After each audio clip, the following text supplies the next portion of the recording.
I'm looking at some mature white oaks on my place. I'm just posting this up purely for the appreciation of these giant white oak stands. It's basically predominantly big, huge, beautiful white oaks that are old with a few red oaks and a few walnuts mixed in here, but I'm gonna have to thin these out a little bit where it'll impact some of the little pole trees. But I just want you to check out a little white oak stand I have, or it's actually a lot of ridges of these white oaks that I just got really lucky that somebody didn't take this years ago. So these are all white oaks. And some of the better ones grew really nice. And one indication that they grew really nice will be on some of these white oaks where they got some of that shaggier bark all the way up.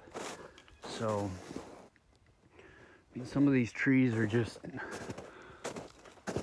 way over 100 years old. Some of them are a couple hundred. Some of these wolf trees back here, but right here, it's about a 30-inch white oak, and there's a lot of them. That one's got defects, but now that's an unfortunate one where the fence got in there, but it's probably safe above there. And it's still right around a 27.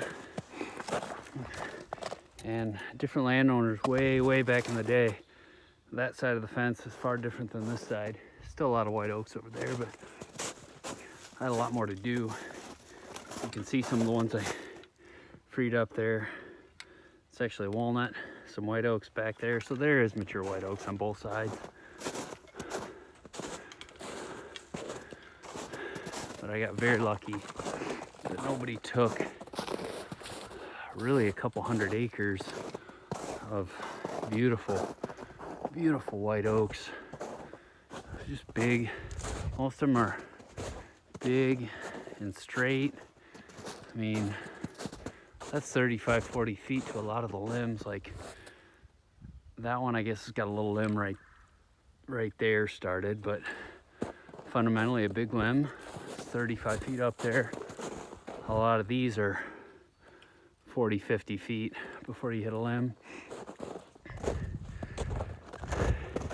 And these white oaks are almost a little bit too thick in here. Some of them are leaning.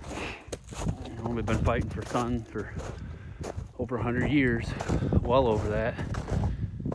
And there's some pole-sized ones, small poles, that I'll try and free up, and maybe take out a few of these big ones, especially the poor quality ones, if I could do it extremely carefully. But basically, if you can find timber and farms with big white oaks like this, you've hit a gold mine for value, wildlife. You got really lucky. That's a really nice white oak right there. Really nice, formed all the way up. And then there's some that grew crooked, but still might do okay. That one right there, big straight white oak with a great canopy. So this is called getting very lucky and thanking people 100 and 150 years ago, or even in the last 20 years, for not ravaging all this. I love it.